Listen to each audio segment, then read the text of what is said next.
Hello, this is Avinash and I welcome you back to my channel Inara, जहाँ पर हम physics को थोड़ा आसान करने की कोशिश करते हैं। ठीक है, इससे पहले एक लेक्चर था जिसमें मैंने रिफ्रैक्शन के बारे में बताया था कि रिफ्रैक्शन होता क्या है, कॉज ऑफ रिफ्रैक्शन क्या है। बहुत इंपॉर्टेंट क्वेश्चन होता है स्कूल कॉलेज के एग्जाम से, स्कूल कॉलेज के पॉइंट ऑफ व्यू से। कॉज ऑफ रिफ्रैक्शन, तो जब भी कोई आपसे पूछे what is the cause of refraction, तो आप ये बोलना to compensate for the change in speed in different medium, light has a tendency to bend and that bending is only known as refraction. ठीक है। आज हमें क्या करना है, रिफ्रैक्शन को थोड़ा डिटेल से समझना है, रिफ्रैक्शन के एप्लीकेशन को थोड़ा डिटेल से समझना है। अब रिफ्रैक्शन को डिटेल से समझने के लिए या इसके जो एप्लीकेशंस होंगे उसको डिटेल से समझने के लिए हमें एक वर्ड सीखना पड़ेगा, रिफ्रैक्टिव इंडेक्स। अब ये एक बार ये रिफ्रैक्टिव इंडेक्स समझ में आ जाए ना, तो हम लॉज ऑफ रिफ्रैक्शन बता सकते हैं। ठीक है, तो पहले हम क्या करेंगे, हम स्टार्ट करेंगे रिफ्रैक्टिव इंडेक्स से। अब रिफ्रैक्टिव इंडेक्स समझाने के लिए मैं आपको ले चलता हूँ एनसीईआरटी बुक पर। ठीक है, ये एनसीईआरटी बुक का एक डायग्राम है जो मैंने डायरेक्टली पिक किया है। ऐसा कुछ मैंने इससे पहले वाले लेक्चर में आपको समझाने की कोशिश की थी। यहाँ पर अगर आप देखोगे तो यहाँ पर क्या है, एक इस तरह का हमारे पास ट्रांसपेरेंट मीडियम है। देखो ये एयर है और एक ट्रांसपेरेंट मीडियम हमने एयर में लाके रख दिया। अब यहाँ पर स्पीड ऑफ लाइट कुछ अलग होता, और अगर ये ग्लास का बना हुआ है तो यहाँ पर स्पीड ऑफ लाइट क्या होगा, अलग होगा। अब जैसे ही इंसिडेंट रे आता है ना, तो कुछ रे क्या होता है ना, कुछ रे रिफ्लेक्ट करके वापस भी चले जाते हैं। ठीक है, अगर इंसिडेंट यहाँ पर हिट कर रहा होगा तो कुछ रेज इसमें से रिफ्लेक्ट करके वापस भी चले जाते हैं, और कुछ रेज इसके अंदर चले जाते हैं जिसको हम क्या बोलते हैं, रिफ्रैक्टेड रे, दूसरे मीडियम पे चले जाते हैं। अब ये जो रिफ्लेक्टेड रे है ना, उसके बारे में मैं बात नहीं करने वाला। तुम्हें पता होगा कि एंगल ऑफ इंसिडेंस और एंगल ऑफ रिफ्लेक्शन के केस में क्या होता है, सेम होता है। ठीक है, हम इसके बारे में बात नहीं करने वाले, हम इसके बारे में फोकस करेंगे। इंसिडेंट रे आया, एंगल ऑफ इंसिडेंस क्रिएट किया, सिंस रेयर से डेंसर मीडियम की तरफ आ रहे थे तो रे ऑफ लाइट जो है वो अपने यूजुअल पाथ से इतने एंगल से बेंड हो गया। अब ये जो जितने एंगल से ये बेंड होता है ना, इसको बोलते हैं डिविएशन। तुम अगर देखोगे तो रिफ्रैक्शन के केस में डिविएशन होता है। डिविएशन को डेल्टा से रिप्रेजेंट करते हैं। इस केस में अगर किसी ने आपसे पूछा होता कि what will be the deviation, तो आप साफ साफ लिख देते कि इतने एंगल से डिविएट हो गया है भाई। अब वो एंगल कैसे फाइंड आउट करेंगे, अगर ये पूरा आई है तो ये पूरा भी तो आई होता, वर्टिकली ऑपोजिट एंगल। तो जो डिविएशन है वो आप बता सकते हो कि सर आई माइनस आर का डिविएशन हो गया है। तो जब भी रे ऑफ लाइट क्या करता है, इस तरह से रिफ्रैक्ट करेगा, तो आप ये डिविएशन बता सकते हो कि कितने एंगल से वो डिविएट हुआ। अगर रेरर से डेंसर जाएंगे तो डिविएशन क्या हो जाएगा, आई माइनस आर होगा। अगर डेंसर से रेरर आओगे तो डिविएशन आर माइनस आई होगा। इस तरह से आप डिविएशन बता सकते हो। अच्छा, अब अपने को क्या करना है, अपने को एक वर्ड इंट्रोड्यूस कराना है। उस वर्ड का नाम है रिफ्रैक्टिव इंडेक्स। अब आप इतना जान लो, ये जो रिफ्रैक्टिव इंडेक्स है ना, इस पे पूरी की पूरा जो कैलकुलेशन होता है वो डिपेंड करता है। मतलब जब आप इसके न्यूमेरिकल सॉल्व करने आओगे ना रिफ्रैक्शन के, तो आप देखोगे कि आपको रिफ्रैक्टिव इंडेक्स का नॉलेज होना चाहिए, तभी आप कैलकुलेशन ढंग से कर पाओगे। ठीक है, तो one of the most important word to understand in this chapter is refractive index. अब सबसे पहला वर्ड, मतलब सबसे पहला लाइन जो आपको रिफ्रैक्टिव इंडेक्स में याद रखना है वो ये याद रखना है कि रिफ्रैक्टिव इंडेक्स क्या है, it is a ratio. Refractive index जो है, सबसे पहला पॉइंट या सबसे पहला बात जो आपको यहाँ पे याद रखना है, तो रिफ्रैक्टिव इंडेक्स क्या है, रिफ्रैक्टिव इंडेक्स रेशियो है। अब अगर रिफ्रैक्टिव इंडेक्स रेशियो है ना, तो इसका ना ही कोई डायमेंशन होगा और ना ही कोई ऐसा यूनिट होने वाला है। ठीक है, अब ये किसका रेशियो है सर, रिफ्रैक्टिव इंडेक्स कैसे डिफाइन करते हैं, तो रिफ्रैक्टिव इंडेक्स को आप इस तरह से म्यू, एम यू, म्यू से रिप्रेजेंट कर सकते हो, या इस तरह से एन से रिप्रेजेंट कर सकते हो, कुछ भी आप लिख सकते हो। तो रिप्रेजेंटेशन के लिए म्यू लिखो, एन लिखो। डेफिनेशन, इसका डेफिनेशन क्या है, तो हम ऐसे डिफाइन करते हैं, speed of light in air divided by speed of light in medium. कभी भी अगर आपको किसी भी मीडियम का रिफ्रैक्टिव इंडेक्स पूछा जाए, कभी भी आपसे अगर मान लो ये पूछा गया है कि find the refractive index of glass, अगर ये पूछा गया है आपसे कि ग्लास का रिफ्रैक्टिव इंडेक्स क्या है, मतलब वो आपसे क्या पूछ रहे हैं, वो आपसे पूछ रहे हैं कि आपको कंपेयर करना है, किसके स्पीड को कंपेयर करना है, स्पीड ऑफ लाइट एयर में जो होगा और स्पीड ऑफ लाइट इस बार किसका कैलकुलेट करना है, रिफ्रैक्टिव इंडेक्स अगर ग्लास का फाइंड आउट करना है तो ग्लास में कंपेयर करना है। तो बाय डेफिनेशन कभी भी अगर रिफ्रैक्टिव इंडेक्स ऑफ ग्लास पूछा जाए तो हम क्या लिखेंगे, speed of light in glass, speed of light in glass divided by speed of light इन, उल्टा हो गया sorry, speed of light in air, ऊपर में एयर रहेगा, speed of light in air divided by speed of light in glass. इस तरह से हम क्या करेंगे, रिफ्रैक्टिव इंडेक्स ग्लास का फाइंड आउट करेंगे। अब अगर आप बोलोगे सर इसका वैल्यू फाइंड आउट करके बताओ, बहुत ही आसान है।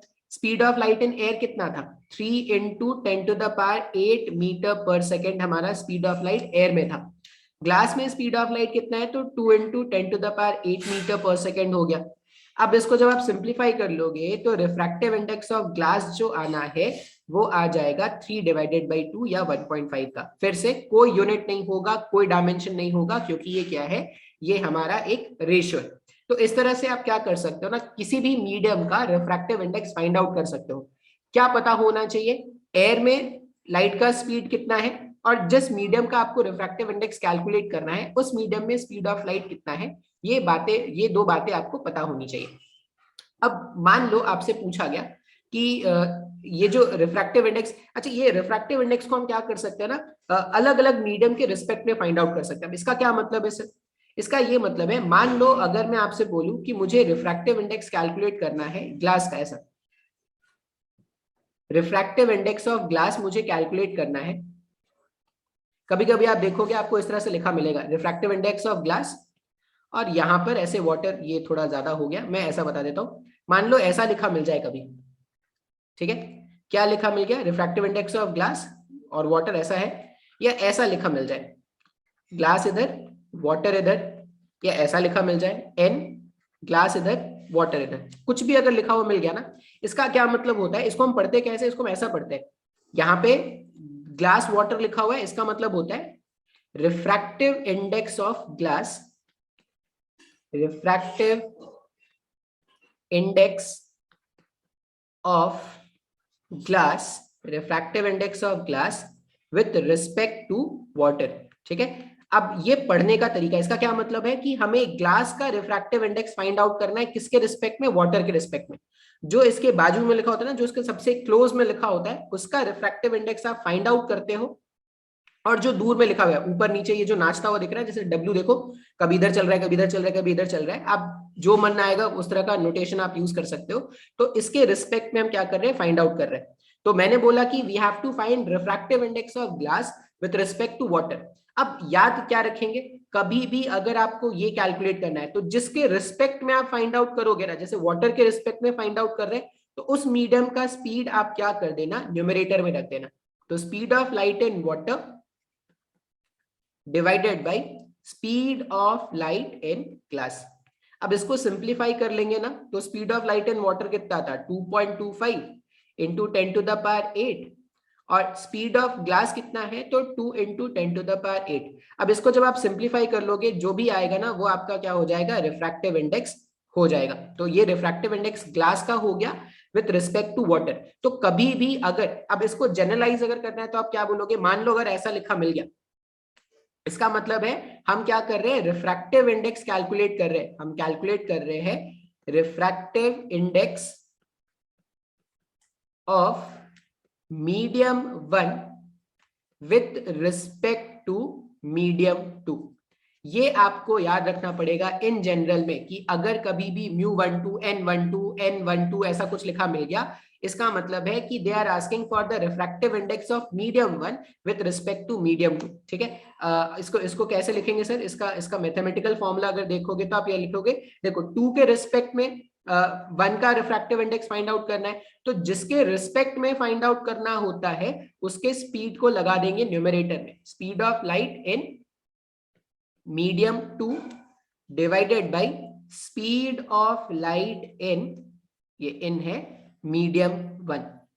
इस तरह से हम क्या करते हैं, मैथमेटिकली रिफ्रैक्टिव इंडेक्स को डिफाइन करते हैं। अब बोलोगे कि सर अगर मैं ऐसा लिखा मिल जाए कहीं पर, तो अगर हमें कहीं पर ऐसा लिखा मिल जाए, refractive index of glass with respect to air, जो अभी ये with refractive index of glass with respect to air, अगर कभी ऐसा लिखा मिल गया, इसको हम क्या लिखेंगे, अब एयर के रिस्पेक्ट में अगर लिख रहे हैं तो बाय डेफिनेशन तो यही लिखेंगे ना, speed of light in air divided by speed of light in glass. अब बोलोगे सर ये डेफिनेशन तो आपने जब refractive index of glass define कराया था तब भी आपने यही लिखा था, मैथमेटिकली तो ऐसा ही लिखा था। इसका मतलब क्या है, जब भी कुछ नहीं मेंशन होता ना, जैसे मैंने बोला था उससे जब मैंने स्टार्ट किया था रिफ्रैक्टिव इंडेक्स ऑफ ग्लास, तो यही तो लिखा था। आप इसका इक्वल्स टू के अगर राइट हैंड साइड वाला देखोगे तो बिल्कुल सेम है जो रिफ्रैक्टिव इंडेक्स ऑफ ग्लास में लिखा गया था।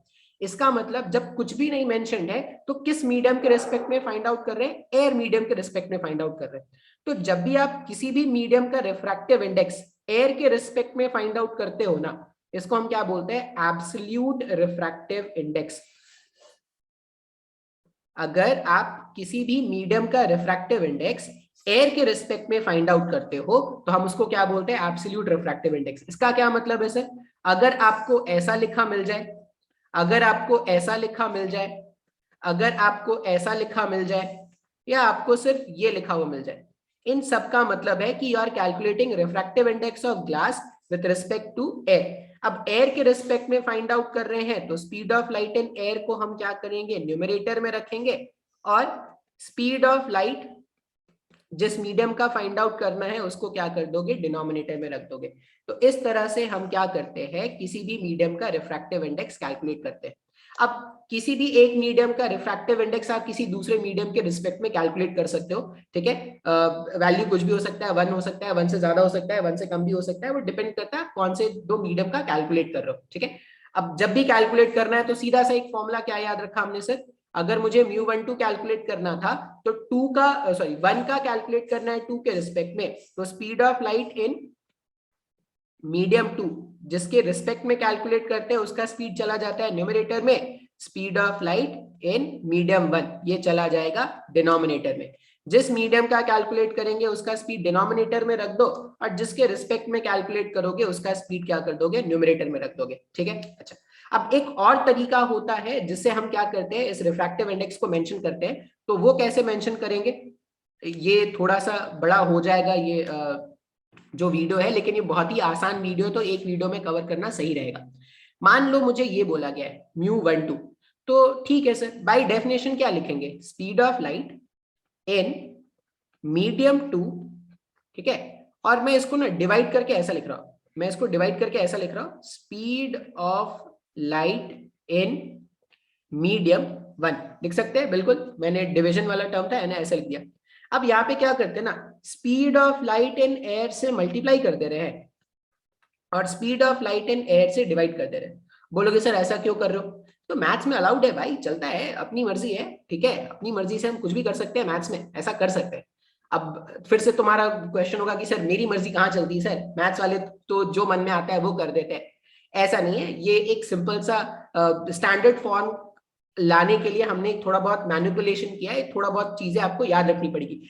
फिजिक्स पूरा का पूरा समझने का नहीं होता, बहुत सारी बातें याद भी रखनी होती है, ठीक है। जैसे वो जो डेरिवेशंस होंगे ना, तो जो डेरिवेशन के स्टेप्स है वो आपको याद रखने पड़ेंगे, ठीक है। कुछ अपनी तरीके से अगर डेरिवेशन करने लग जाओगे तो पहुंचना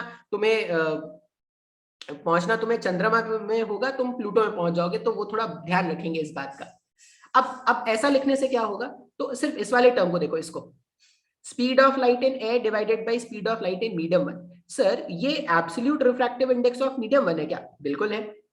ये जो μ12 है इसमें इस वाले टर्म को अगर देखोगे तो ये है absolute refractive index for medium 1, speed of light in air divided by speed of light in medium 1, तो ये हो गया μ1, ठीक है। विद रिस्पेक्ट टू एयर लिखो नहीं लिखो वो ऑप्शनल है। अच्छा, इसको देखो, ये जो speed of light in medium 2 है divided by speed of light in air है। मैं थोड़ा बहुत अगर मैथमेटिक्स आपको आता होगा ना, मैं इस वाले टर्म को ना ऐसे डिनोमिनेटर में ला सकता हूँ, speed of light in medium 2 को ऐसे डिनोमिनेटर में लाके रख सकते हैं। तो अगर इसको देखोगे तो speed of light in air divided by speed of light in medium 2, sir ये तो एब्सोल्यूट रिफ्रैक्टिव इंडेक्स है मीडियम 2 का।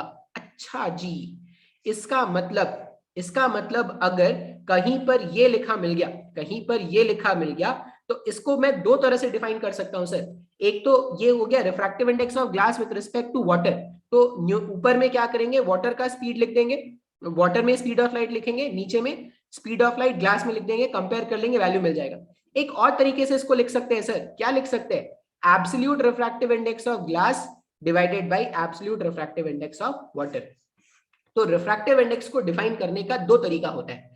अगर आप स्पीड के टर्म्स में डिफाइन करोगे तो क्या बोलना, जिसके रिस्पेक्ट में फाइंड आउट करना है उसका स्पीड सर लगा देंगे न्यूमरेटर में, और जिस मीडियम का कैलकुलेट करना है उसका स्पीड सर लगा देंगे डिनोमिनेटर में। लेकिन अगर आप रिफ्रैक्टिव इंडेक्स को एब्सोल्यूट रिफ्रैक्टिव इंडेक्स के टर्म्स में डिफाइन करना चाहते हो तो μ12 का मतलब हो जाएगा refractive index of 1 divided by refractive index of 2। तो स्पीड ऑफ लाइट थोड़ा उल्टा चलता है, refractive index absolute refractive index के टर्म में थोड़ा सीधा सीधा चलता है, जो पहले है उसको न्यूमरेटर में, जो बाद है उसको डिनोमिनेटर में। अब ये शायद आपको समझ में आ गया होगा कि what is the meaning of refractive index. ठीक है, तो इतना ही रहने देते हैं। नेक्स्ट वाले लेक्चर में क्या करेंगे, नेक्स्ट वाले लेक्चर में स्नेल्स लॉ देख लेंगे, क्या होता है स्नेल्स लॉ।